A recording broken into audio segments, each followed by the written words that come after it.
سورہ کوثر کے چھپے راز۔ کیا آپ کے بھی کچھ کام ایسے ہیں جو بار بار بننے سے پہلے بگڑ جاتے ہیں؟ کبھی رزق میں رکاوٹ محسوس ہوتی ہے، کبھی گھر کے معاملات الجھ جاتے ہیں، کبھی دل اتنا تھک جاتا ہے کہ انسان سوچتا ہے کہ آخر میری دعا کب قبول ہوگی۔ اور کبھی ایسا بھی ہوتا ہے کہ آپ لوگوں کے درمیان موجود ہوتی ہیں لیکن دل کے اندر ایک عجیب سی بے چینی ہوتی ہے۔ اگر میں آپ سے کہوں کہ قرآن پاک کے صرف 3 آیات پر مشتمل ایک سورت ایسی ہے جس کے اندر اللہ تعالیٰ نے اپنے محبوب صلی اللہ علیہ وسلم کو تسلی بھی دی، عطا کا وعدہ بھی سنایا، اور یہ بھی بتایا کہ جو آپ کا دشمن ہے اصل میں وہی بے اصل ہے، تو کیا آپ جاننا چاہیں گی کہ وہ کون سی سورت ہے؟ سورہ کوثر۔ اور آج کی ویڈیو میں ہم صرف سورہ کوثر پڑھنے کی بات نہیں کریں گے، ہم سمجھیں گے کہ کوثر کا اصل مطلب کیا ہے، یہ سورت کن حالات میں نازل ہوئی، اللہ تعالیٰ نے اپنے محبوب صلی اللہ علیہ وسلم کو اس وقت کیا تسلی دی جب مخالفین آپ کو تکلیف پہنچا رہے تھے، اور سب سے اہم، ہم اپنی روزمرہ زندگی میں سورہ کوثر کو کس طرح قرآن سے محبت اور اللہ کی یاد کے طور پر شامل کر سکتے ہیں۔ سورہ کوثر کیا ہے؟ سورہ کوثر قرآن پاک کی 108ویں سورت ہے اور اس میں صرف 3 آیات ہیں۔ اللہ تعالیٰ فرماتے ہیں اِنَّا أَعْطَيْنَاكَ الْكَوْثَرَ فَصَلِّ لِرَبِّكَ وَانْحَرْ إِنَّ شَانِئَكَ هُوَ الْأَبْتَرُ۔ ترجمہ: بے شک ہم نے آپ کو کوثر عطا فرمائی، بس اپنے رب کے لیے نماز پڑھیں اور قربانی کریں، بے شک آپ کا دشمن ہی بے اصل رہے گا، یعنی بے نام و نشان رہے گا۔ ذرا غور کیجئے، اللہ نے یہ نہیں فرمایا کہ آپ لوگوں کے پیچھے جائیں، لوگوں کو جواب دیں، ہر الزام کا جواب دیں۔ اللہ تعالیٰ نے فرمایا اِنَّا أَعْطَيْنَاكَ الْكَوْثَرَ، ہم نے آپ کو عطا کیا، یعنی جس چیز کی کمی تمہیں لوگوں کی طرف سے محسوس ہو رہی ہے، میرے خزانے میں اس کی کوئی کمی نہیں۔ کوثر کا مطلب کیا ہے؟ کوثر کا مطلب صرف ایک چیز نہیں۔ حضرت ابن عباس رضی اللہ عنہ سے منقول ہے کہ الکوثر سے مراد بہت زیادہ خیر ہے، یعنی اللہ تعالیٰ نے اپنی نبی صلی اللہ علیہ وسلم کو بہت بڑی خیر عطا فرمائی۔ اور احادیث میں نبی کریم صلی اللہ علیہ وسلم نے کوثر کو جنت کی ایک نہر کے طور پر بھی بیان فرمایا۔ صحیح بخاری میں آتا ہے کہ معراج کی رات آپ صلی اللہ علیہ وسلم نے جنت میں ایک نہر دیکھی اور حضرت جبرائیل علیہ السلام نے بتایا کہ یہ وہ کوثر ہے جو آپ کے رب نے آپ کو عطا کی ہے، یعنی کوثر بہت زیادہ خیر، عطا، برکت۔ اب ذرا اسے اپنی زندگی پر اپلائی کریں۔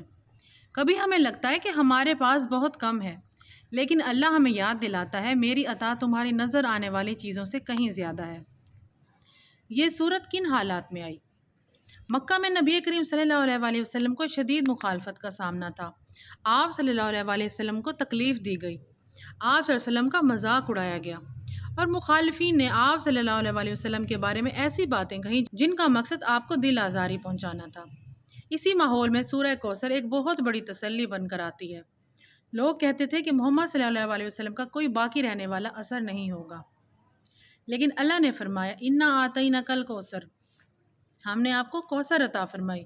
یعنی لوگ کیا کہتے ہیں اس سے حقیقت نہیں بدلتی، حقیقت وہ ہے جو اللہ عطا کرے، اور یہی سورہ کوثر کا پہلا سبق ہے۔ اگر آج کوئی آپ کی قدر نہیں کرتا، اگر آپ کی محنت کو کوئی نہیں دیکھتا، اگر آپ کے کام کی تعریف نہیں ہوتی، اگر آپ کو لگتا ہے کہ لوگ آپ کو سمجھ نہیں رہے، تو یاد رکھیں آپ کی اصل قدر لوگوں کے ہاتھ میں نہیں ہے۔ جس رب نے اپنے محبوب صلی اللہ علیہ وسلم کو فرمایا ہم نے آپ کو کوثر عطا فرمائی، وہی رب آپ کی زندگی میں بھی ایسی خیر کے دروازے کھول سکتا ہے جن کا آپ نے ابھی تصور بھی نہیں کیا ہوگا۔ سورہ کوثر اور سکون۔ میں یہاں ایک بات بہت واضح کرنا چاہتی ہوں، سورہ کوثر کو صرف کسی دنیاوی مقصد کا وظیفہ نہ بنائیں، یہ قرآن ہے، آپ اسے اللہ سے تعلق کے لیے پڑھیں۔ جب دل پریشان ہو قرآن کھولیں، جب آپ کو لگے کہ معاملات آپ کے ہاتھ سے نکل رہے ہیں اللہ کو یاد کریں، جب آپ کو لگے کہ لوگ آپ کی قدر نہیں کر رہے سورہ کوثر کے پیغام کو سمجھیں۔ عطا لوگوں کے ہاتھ میں نہیں، اللہ کے ہاتھ میں ہے، اور یہی سوچ دل کو سکون دے سکتی ہے۔ جب دنیا آپ کو کمی دکھائے اللہ آپ کو اپنی عطا یاد دلاتا ہے۔